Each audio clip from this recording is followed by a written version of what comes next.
I would like to introduce our keynote speaker.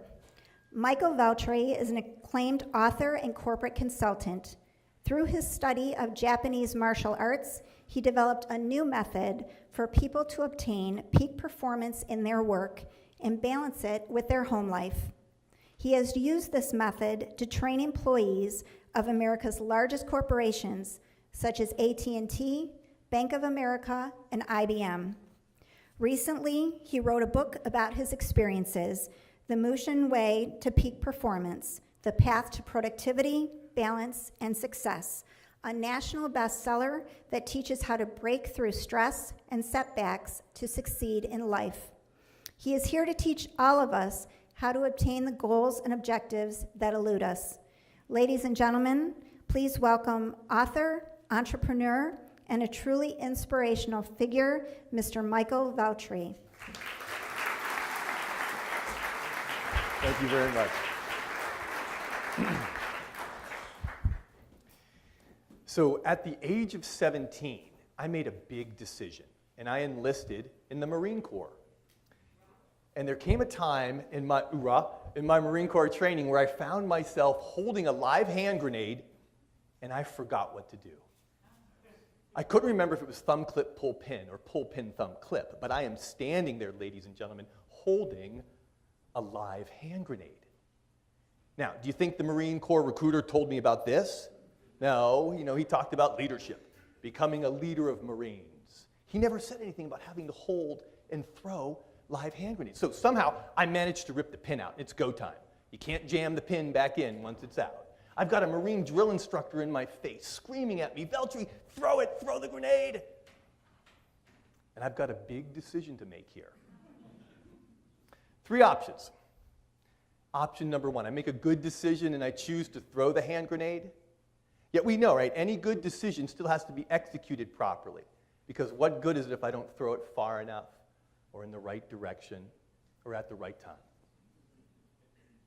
Option number 2. I make a bad decision. I'm sweating bullets. I'm scared out of my mind. That drill instructor's screaming at me. Or my ego. I've got 30 of my Marine buddies watching to see if I'm going to screw this up. I don't want to look bad in front of them. My fear and ego shackle me. I make a bad decision, dropping the hand grenade, killing myself, killing and injuring my Marine buddies. And then there's always the third option, where I neither make a good decision and throw it, nor make a bad decision and drop it. But I do what? I choose to make no decision. And I have to hold on to that hand grenade for the rest of my life. So I'd like you all to consider, where are decisions in your business and personal life like that? Now, of course, I'm sure with some crazy team building exercise, I sure hope you're not holding and throwing live hand grenades. But we are all faced with hand grenade decisions, and I'd like you to consider that decisions in business and life are like that hand grenade. You're either going to hold them, drop them, or throw them. And here's the challenge, right? We all want to make good decisions, and we're faced with these decisions. Do we hire new VP of marketing, candidate 1, 2, or 3? Do we send our kids to Michigan or Michigan State? Right? We're faced with these decisions, as long as it's not Ohio State, right? As long as it's oh, geez. But here's the challenge. Researchers at Cornell University have discovered that our kids, these darling boys and girls of ours, they make 3,000 semi-conscious to conscious decisions a day. Kids make 3,000 decisions a day.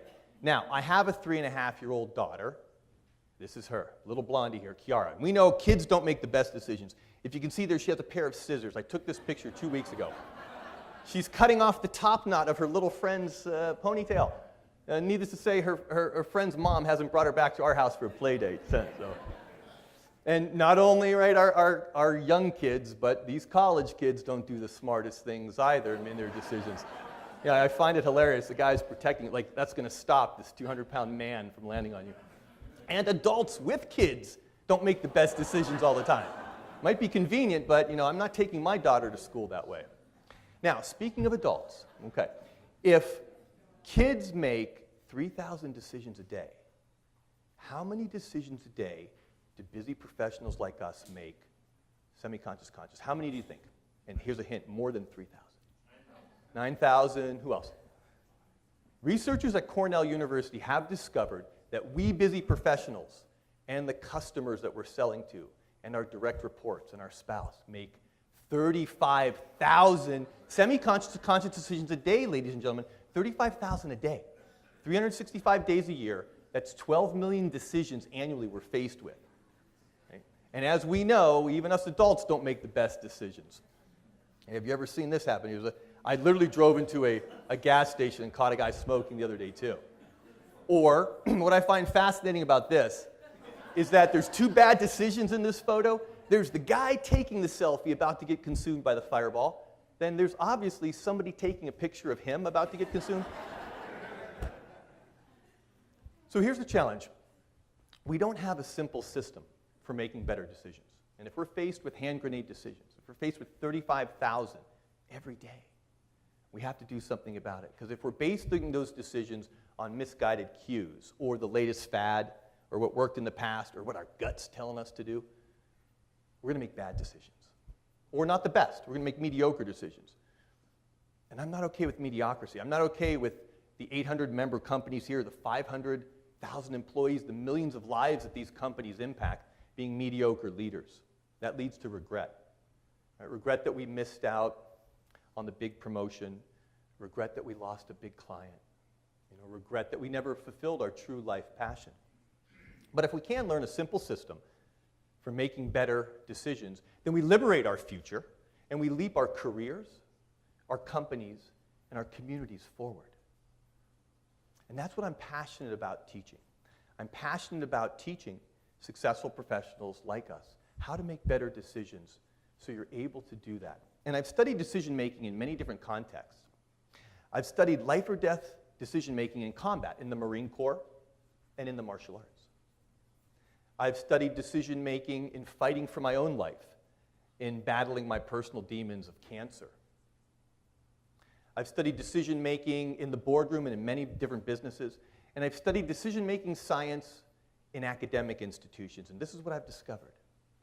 There are 5 decision making traps that we all fall into, that our teams fall into, that our kids, our spouses fall into, but there are 5 simple solutions that can help us conquer these decision making traps. And we can make better decisions when faced with those 35,000 a day, when we're faced with hand grenade decisions, and able to move our lives forward. And what I'm going to share with you tonight is, in the brief amount of time I have to, we can't get into all 5, but I'm going to share one decision-making trap, one simple solution that you can immediately apply into your organizations at home with your kids, so no one's jumping off of a ramp and landing on their best friends, or if you really want your child to go to Michigan or Michigan State, you can figure all that out together. Because it boils down to, if we are making better decisions, we simply have a better life. Now, Mary mentioned my book.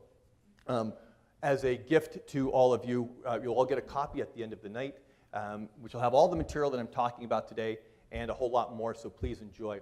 The Mushin Way to Peak Performance. I lived in Japan for 10 years as an HR consultant, helping US companies get up and running. The word Mushin is Japanese, and it means no mind. But I'd like you to think of it as no distractions, or clarity. It's the clarity of the enlightened warrior that leads to making better decisions. And I'm sure you're all not fighting on the weekends with razor-sharp samurai swords. But we all are fighting for our careers, fighting for our companies, fighting for our communities. And I want to equip you for decision-making battle by teaching you these relevant and retainable tools and techniques that you can go back, because if you, as employers here in Michigan, are making better decisions, you're ultimately going to impact my life and my daughter's lives and millions of other lives. So let's dive in. Let's take a look. Again, like I said, in the book you'll receive at the end of the night, ASE has been very gracious. You'll be able to grab a copy on your way out so you can still have a drink and not worry about carrying the book around with you. In the book, we'll have all the other 4 decision-making traps and solutions. Please feel free to use them. We're going to start with number 4 that I wanted to share with you tonight. It is affectionately called the day-old milk trap. It is a trap of historical bias or assumptions that creeps into our decision-making process. Now, what do we know about day-old milk? And hopefully you don't know a lot about it. If you've ever tasted sour milk, you may never want to drink milk again, regardless of how fresh, how white, how creamy, how frothy. If you have any dairy people in there, I can be your pitchman. That milk might want to be. Historical bias creeps in, and we might avoid it. There's a fascinating syndrome called the pike syndrome based on this fish that rams home this tenet. The pike is a freshwater fish found in our Great Lakes. It has big teeth, grows about a foot long. It's mean, it's aggressive, and it's always hungry. In the experiment, researchers took the pike and put it into a fish tank with deliciously docile goldfish. Now, in between the two was a glass partition. And when the pike saw the goldfish, what did it do? Boom! It went right to eat. Bang, bang, bang. Rammed into the glass partition. It couldn't get to the goldfish. So it eventually stopped and said, whoa, I don't like this. I'm just going to hang out here. And then the researchers removed the glass partition. Nothing stopping the pike from going and gobbling up those goldfish. What do you think it did? Yeah, it starved to death. Nothing stopping it from going over there and eating it. Its historical bias, its assumption was, if I go over there, I'm going to ram my head into the partition and I won't be able to eat. In a business case example, this iconic brand, Firestone, did a similar thing. See, Firestone was established by Harvey Firestone in 1900. Supplied tires to horse and buggies. He soon met a good friend, Henry Ford, and became the tire supplier to Ford Motor Company in 1905. For 70 years, profits soared. As automobile demand increased, Ford built more automotive plants, Firestone built more tire plants. Their sole focus, their sole historical bias was on demand, demand, demand. Firestone gave back to the community, gave back to their employees. It's a wonderful company to work for. In 1968, a little-known French company called Michelin introduced the radial tire to the U.S. market. Turns out the radial tire was safer, was longer lasting, more durable, and it soon became a government standard. Now, all along, Firestone leadership knew of this. They knew of radial tires. They had a little radial tire plant. But their historical bias was on demand, demand, demand. We've got to meet demand. We've got to keep up with demand. They couldn't turn that big decision-making battleship in time. In less than 20 years, in the 1980s, Japanese tire manufacturer Bridgestone purchased Firestone for pennies on the dollar. Tens of thousands of employees lost their job. And Firestone exists today only as a trademark. Now, what could Firestone have done to avoid that fatal trap of day-old milk, of historical bias, of assumptions?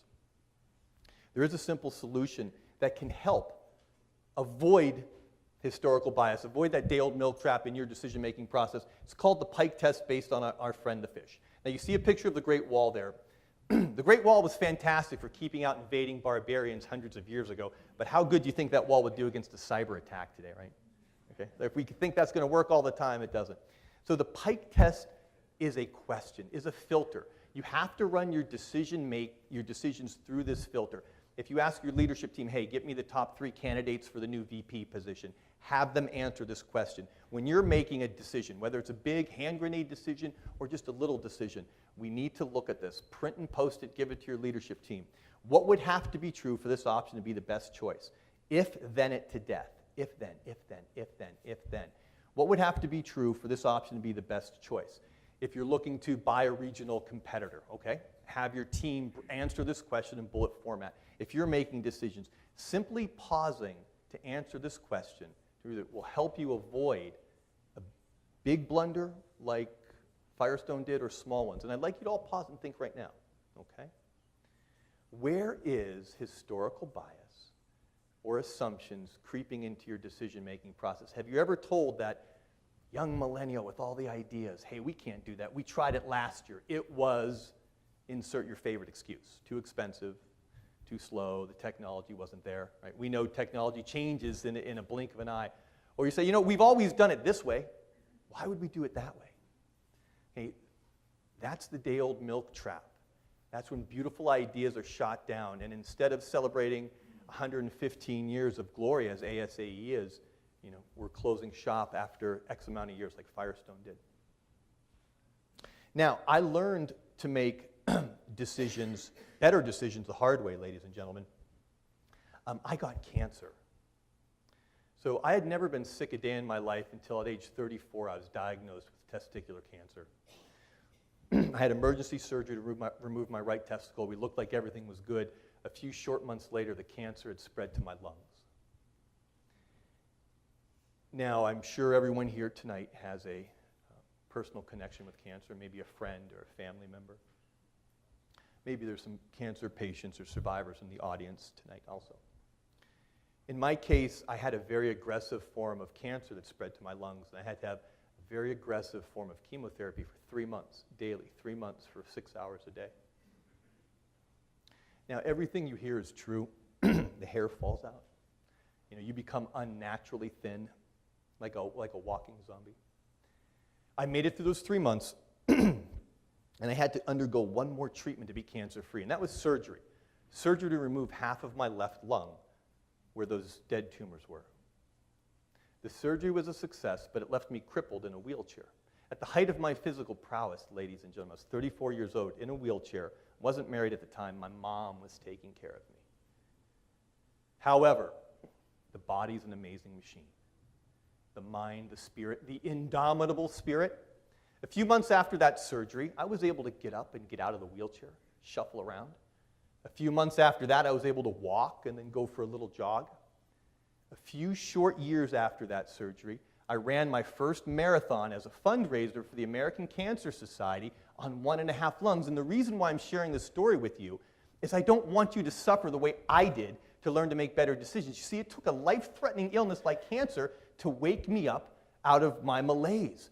I was successful like you folks, but I'd become successfully miserable. I was holding on to hand grenade decisions, afraid to make them, afraid to look bad in front of my team. I would throw hand grenade decisions the wrong way. I would drop hand grenade decisions. And you don't have to suffer the way I did to learn to make better decisions until you're dealing with high blood pressure or diabetes or, heaven forbid, going through a divorce. You don't have to suffer to learn to make better decisions, to combat these traps that we fall into and impact your career, your company, and your community. And we all know, again, if you're doing that, then this great state of Michigan, this Detroit turnaround continues to thrive and ultimately comes back to me and my daughter's life. Now, I'd like us to all pause and think right now. You know you're putting off a decision, okay? What is one decision that you've been putting off making for a couple days, a couple weeks, or a couple months? What's one hand grenade decision you're holding on to? Maybe you have to have a tough conversation with a vendor or an employee or with your boss or with your spouse or your kids. Maybe you need to decide whether or not to take the next promotion. Now, take a second, think it. What is it? I'm doing it. I know I'm putting off decisions, so if I'm doing it, and I practice this stuff all the time, I know you guys are doing it too. Now, just imagine if that wasn't a problem anymore. You didn't worry about where the kids were going to go to college or is this the right job for me? What if you didn't wake up in the middle of the night losing sleep over X, Y, or Z? What if that was never a problem? How great would that be? If you're faced with big decisions, whether you run a company, manage a team, or simply manage yourself, how great would it be that that's no longer an issue? That you have a simple system to go back. So you're juggling hand grenade decisions, throwing them every which way, effortlessly. So 35,000 decisions we're faced with on a daily basis are better and better and better. And that's my gift to you. That's my practice. That's my promise of the Mushin way to making better decisions. And like we said earlier, you'll get a copy of the book at the end of the night that has all this material that you can go back and apply and start making better decisions. I have a custom website done up for you that you can go and access this. Nothing salesy. You don't have to give an email. Nothing spammed. It's free. Because if you go and implement this material and you get better at making better decisions, you're going to impact millions of lives, including that of my little daughter. So ultimately, you know, unless she grows up to be a beautician, she won't cut her friend's hair anymore. And we'll be celebrating 115 more years of ASE excellence. So thank you all for tonight. Mary, thank you for making a good decision to have me on stage. And thank you for allowing me to join 20 minutes with you.